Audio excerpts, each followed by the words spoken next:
Hello, everyone, and welcome to the Gospel Guys. We're so glad that you are listening and hanging out with us today. My name is Matt. And I'm Jonathan.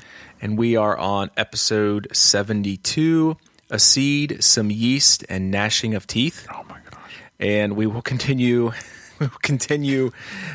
teaching through the parables of Matthew 13 and Mark 4. Where will we be today? That was less lettering and more rhyming. Yeah. He's back and forth. He's got to play it all the ways.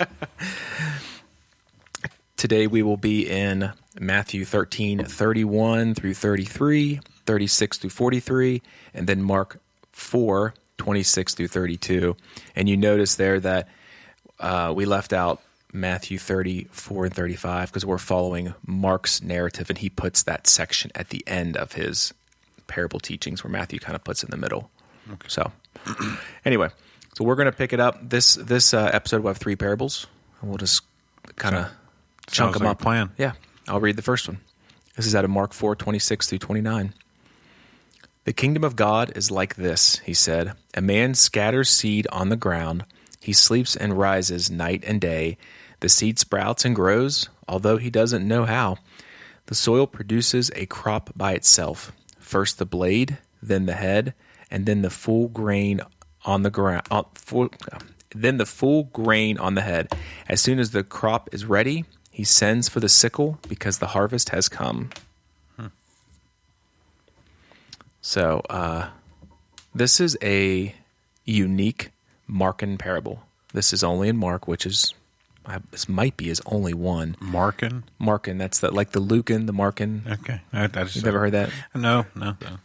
So this is a Markan parable, and unique to him. And he starts off his parable, and the way you know it's Mark is Mark always uses kingdom of God. Matthew uses kingdom of heaven. Yeah. So he uses this.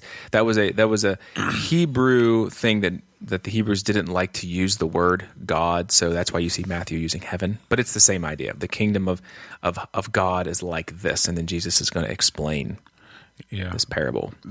I just kind of I just have a note about the whole. I didn't break it down word to word because it is pretty much it's pretty basic. I mean, I don't want to call it nothing basic, but you know what I'm saying? It is pretty it has a message.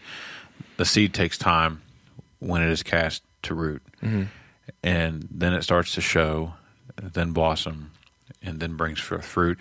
We shouldn't expect to go from hearing and receiving Jesus to being, a full-grown believer. It takes time to grow, and that's okay. So when we are fully grown, that's when our time comes to an end and we'll be harvested. But we should continuously grow. I can dive a lot more into it if you want me to. I would like that. Yeah. I would like that. Yeah, so Jesus begins, a man, which I would say is anybody that follows Christ, a man scatters seed on the ground. So kind of the same idea as we had talked about in the last episode, where though in that episode the man was Jesus. Yeah. Now here the man is any follower that goes out. This is the servants of the master. Mm-hmm. Yeah, exactly. Anybody that goes out and shares Jesus' gospel. And here's what we do. Anybody that does this, we rise and we sleep and we rise. We go about our daily lives. We do the things that Christians do. Wake and sleep, those kind of things. And then we see the seed sprouts and grows. Now, do we know how it does that? We don't know. No. We don't know how all of this works in a specific way. We know that it's the work of God, but God doesn't say, "Hey, here's exactly how salvation works." Yeah.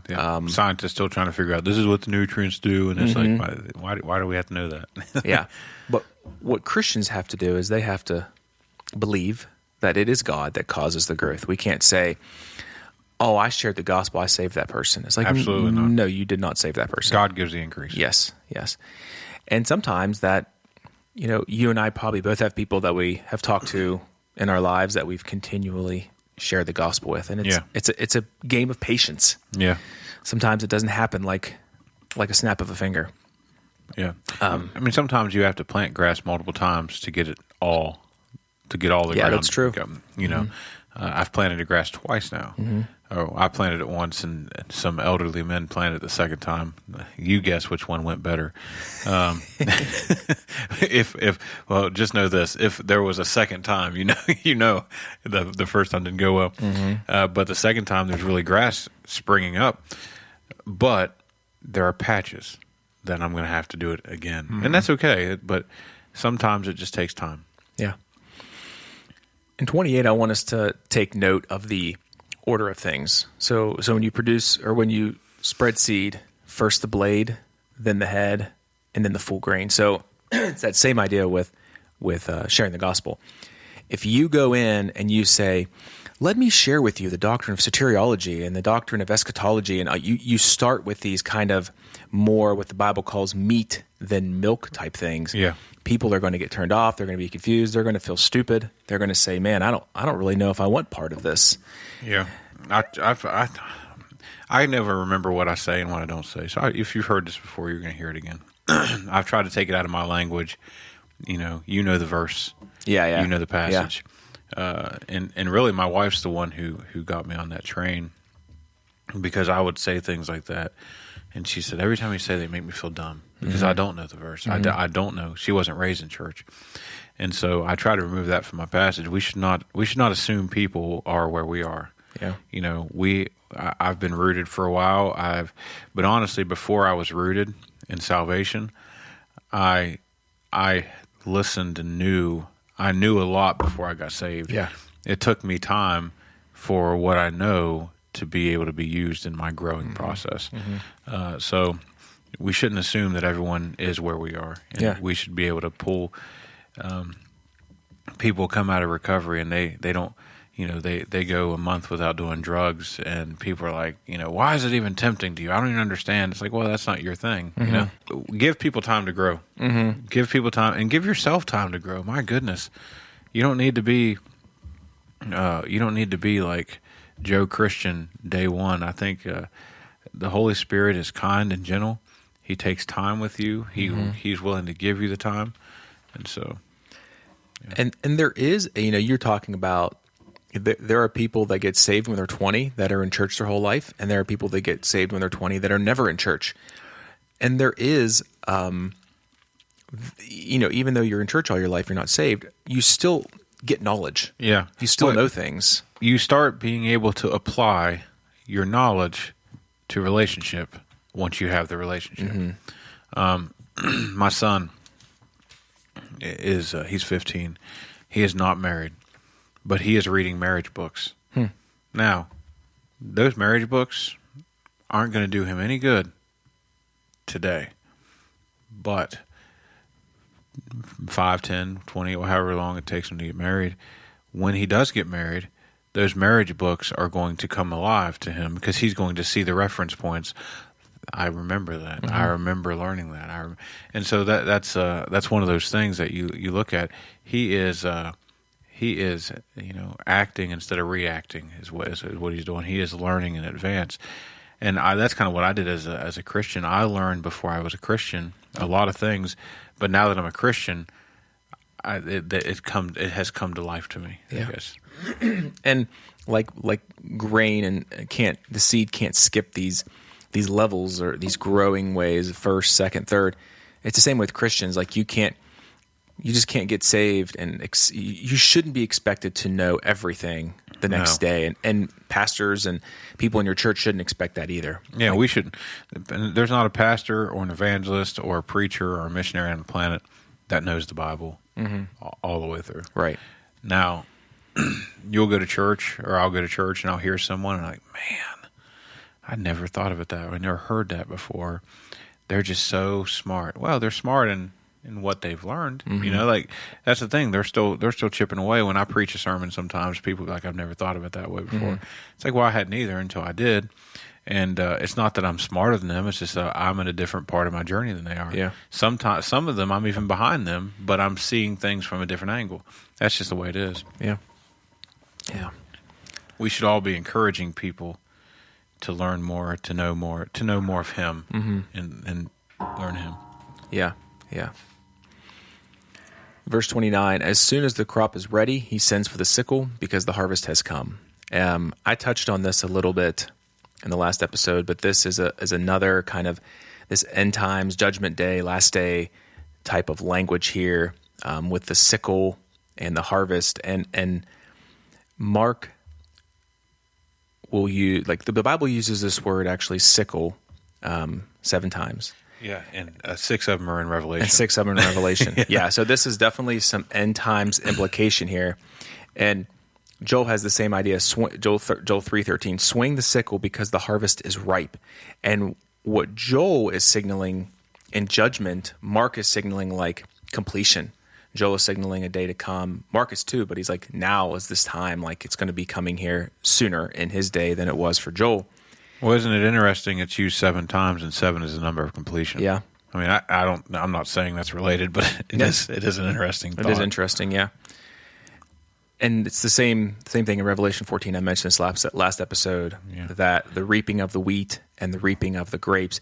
Here, this is the sickle, because the harvest has come. Now, this sickle here is a sickle, I believe, used for wheat. Yeah, a hook so a sickle, pruning hook, hook. Is it the? Are you in? I don't have an actual Greek Bible. I'm looking at the concordance. So that word is in Revelation 14, 15, 16, 17, 18, and 19. It's back to back to back to back to back. So it's all, every time we see that word sickle. It's in 6 verses in a row. Yeah, I see it there. I didn't know if they had I think a different kind of sickle for grapes as they did wheat. It gives 3 options. It just says a sickle is a pruning hook, or 2 options, a hooked vine knife. Okay. So, such as reapers for vineyard, for vine dressing. Mm-hmm. So it is the same as They're both the same kind of sickle. Same word. Okay. No, it is interesting. It's in there 6 times. I'm curious about. That'd be an interesting sermon to preach. Is it different every time when it's in there in Revelation 14? I think that the implication in Revelation 14. I can just read it. We're going to just read it. This is going to be. We're going to get sidetracked. Might as well. This is Revelation 14 through 20. Then I looked, and there was a white cloud, and one like the Son of Man was seated on the cloud, with a golden crown on his head and a sharp sickle in his hand. Another angel came out of the temple, crying out in a loud voice to the one who was seated on the cloud, "Use your sickle and reap, for the time has come, since the harvest of the earth is ripe." So the one seated on the cloud swung his sickle over the earth, and the earth was harvested. Then another angel who also had a sharp sickle came out of the temple in heaven. Yet another angel who had authority over fire came from the altar, and he called with a loud voice to the one who had the sharp sickle, "Use your sharp sickle and gather the cluster of grapes from the vineyard of the earth, because its grapes have ripened." So the angel swung his sickle at the earth and gathered the grapes from the vineyard of the earth, and he threw them into the great wine press of God's wrath. Then the press was trampled outside the city, and blood flowed out of the press up the horses' bridles for about 180 miles. So I interpret this as 2 reapings, 2 different sicklings. I would say that one of them is the reaping of the wheat, to me. The question, so this is a thought, just listening, this is a quick listen, but the sickle, God's sickle, cuts it all down. And, right? And then the other sickle, the other angel's sickle separates. Well, it looks like that the sickle is used for reaping, and one reaps. To me, I would say that one reaps one thing and one reaps another thing. Okay, so the sickle that's not God's is reaping the castaway. Well, I mean, I would say they're both God's sickles, but he's giving them to the angels to use. The one the angel uses is the one that gets the tares. Yeah, basically. So it calls it grapes here. Yeah, the grapes of the wine press, the grapes of wrath. I wonder. So grapes. I want grapes are so the unusable grapes, I guess. Yeah, and I mean, there's and I had mentioned this in the last episode. If you would go to Isaiah 5, and there is some talking about yielding good grapes and yielding worthless grapes. Okay. So there is some language, some Old Testament language about the grapes being yielded That's where cheap wine comes from. that are worthless. Yeah, yeah. I'm just kidding. I don't drink wine at all. I'm just saying. I just thought it was funny. It's a funny implication. The box wine. Yeah. So we have to assume from different teachings that there is a sickling, because if we go back to our last episode, Jesus tells the reapers, gather the wheat first. Yeah. Gather. And how do you gather wheat?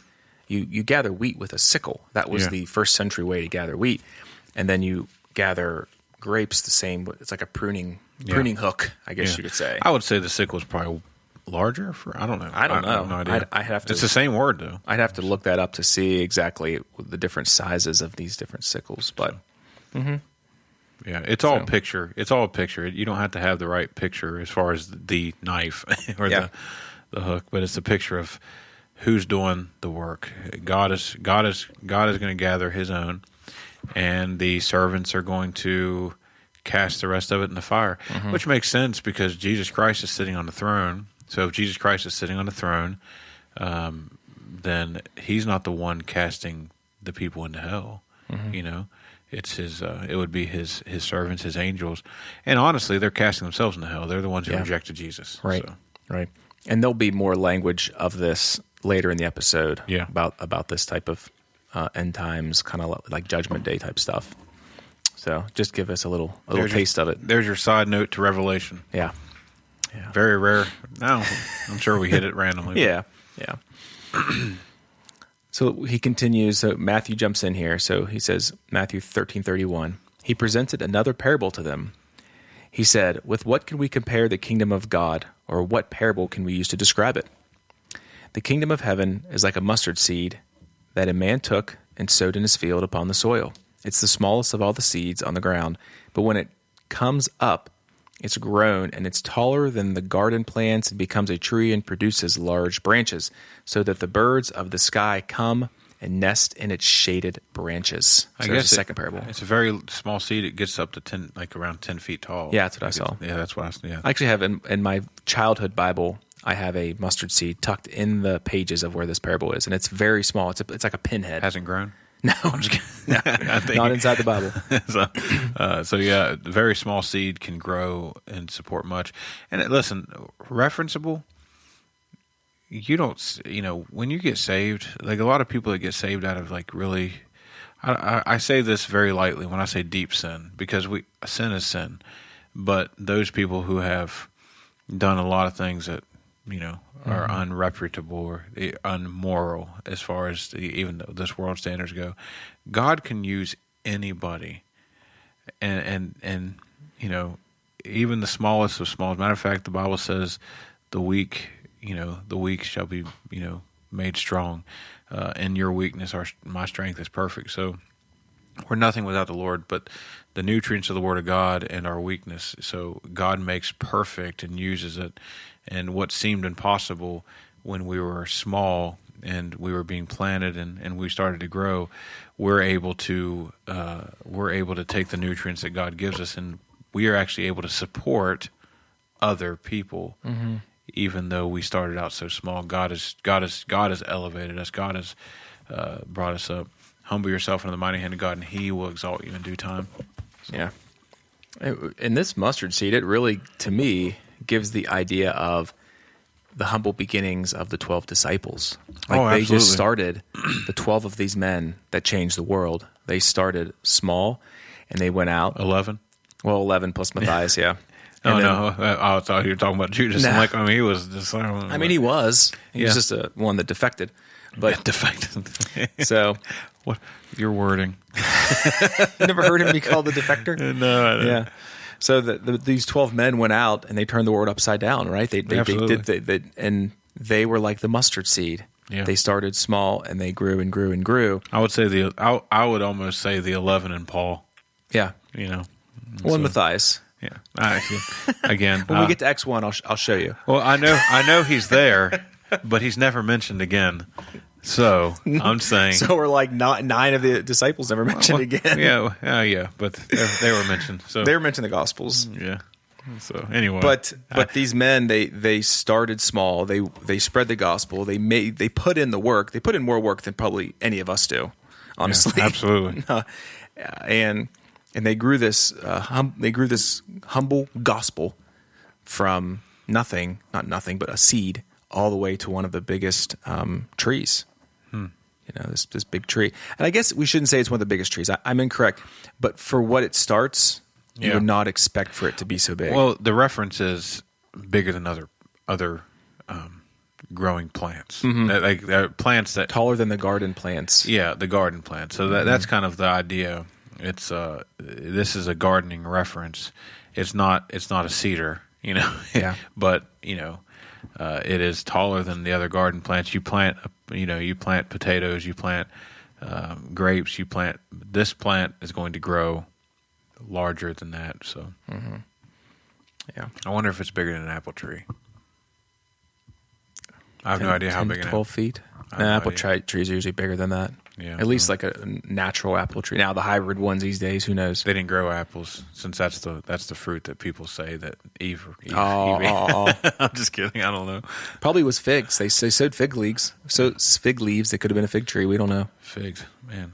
You ever had one? Yeah, They're really good. They are good. Remember growing up, they had the fig Newtons. Those were real popular. Oh, yeah, fig Newtons. Yeah.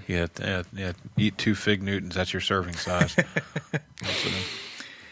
Another thing we are to take note is that this mustard tree, it produces large branches. And what are we to take of that? Well, it's a very stable tree. It can produce large branches. It can produce a lot of space so that birds of the sky notice the inclusivity here. It's not that it says any specific bird. It's not just Jews. It's any bird. Anybody can come and hear the gospel. Anybody can come be part of this growth. Yes.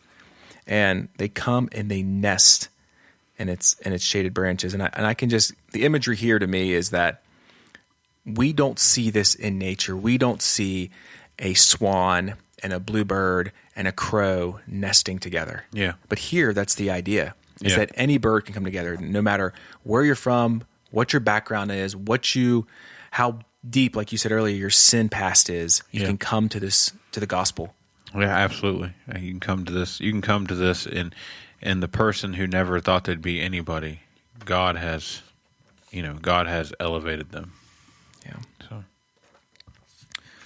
All right. So let's see here. Anything else for this one? Okay. I think so. Let's go to the last parable, Matthew 13:33. Sorry. He told them another parable. The kingdom of heaven is like leaven, and a woman took and mixed into 50 pounds of flour until it was all leavened. So I'll stop there. I guess there's actually 4. Well, we'll stop here. This is a very short one verse, and I want us to see that there actually is a difference. Some translations might say leaven, some might say yeast. There's actually a difference between leaven and yeast. All yeast is leaven, but not all leaven is yeast. Yeah, leaven is a positive. Yeast is a negative, right? Well, I'm saying like literally what yeast was, it's a one particle, like a one little microorganism of something. But when they would make leaven, they would take a little chunk out of dough and save it and put it away, and then they would add that to the next batch. Well, I'm asking, the reason I'm asking that is because there's a negative of... When he talks to the Pharisees. Yeah, there's a negative implication. This is a positive implication. Yeah. That's what I was asking. Is that the difference? Is that possibly? I was just trying to define the difference. When some people say like, "Oh, yeast this, leaven," there is a difference, and they would have used like you take a little small batch out. And I know whenever my in-laws plant potatoes, they cut an eye out of an old potato, and that's what they plant. They don't plant potato seeds. Yeah. So you can do it that way. Same with this leaven. You take a little batch out of your mix and you put it into another batch. Yeah. So the same word. So in another passage, it's their hypocrisy. So leaven definition, their hypocrisy in one passage. The next passage is its influence thoroughly pervades a thing, either in a good sense, as in this parable. Mm-hmm. So this is a good sense of yeah, persuasion. And here we see that this woman, she takes 50 or a piece of leaven, mixes into 50 pounds of flour, and look what it does. The leaven seeps through the whole thing, and that's the way the gospel works. Like, it gets in and it saturates what it's being mixed into, and that's what it's supposed to do.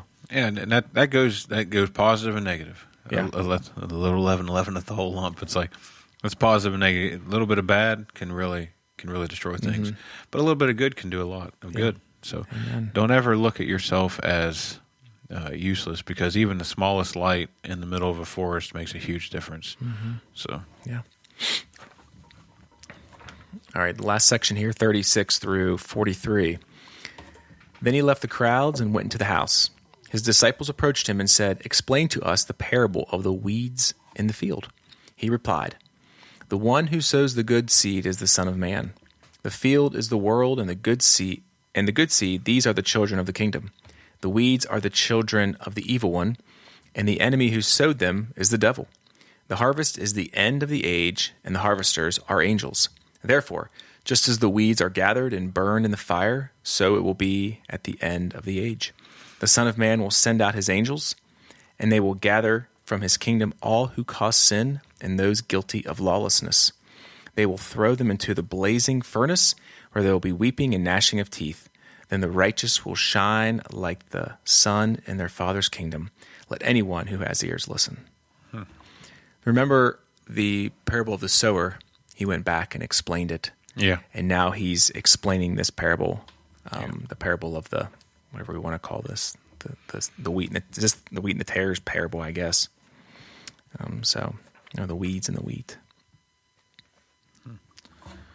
So we go through. Jesus is the Son of Man. This is an Old Testament reference. Daniel would use this reference, the Son of Man. Jesus sows the seed.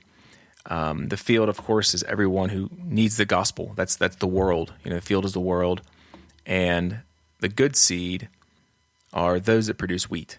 And the good seed produces the wheat, the ones that are Christ's. These are the children of the kingdom, he calls them.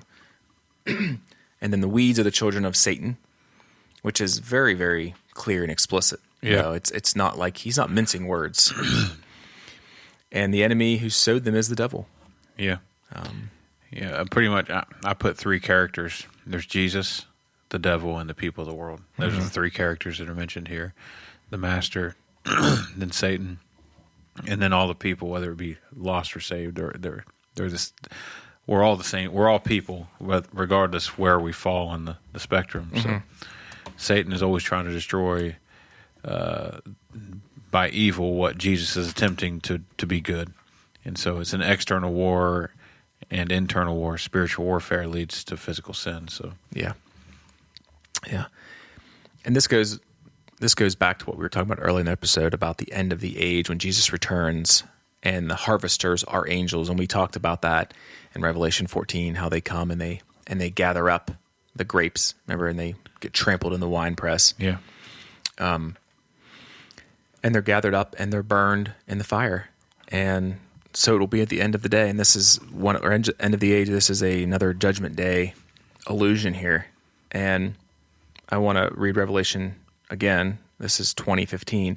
And it says, "Anyone whose name was not found written in the book of life was thrown into the lake of fire." And this is the same idea, is burned in the fire. Doesn't end with this as a second death, or does it not?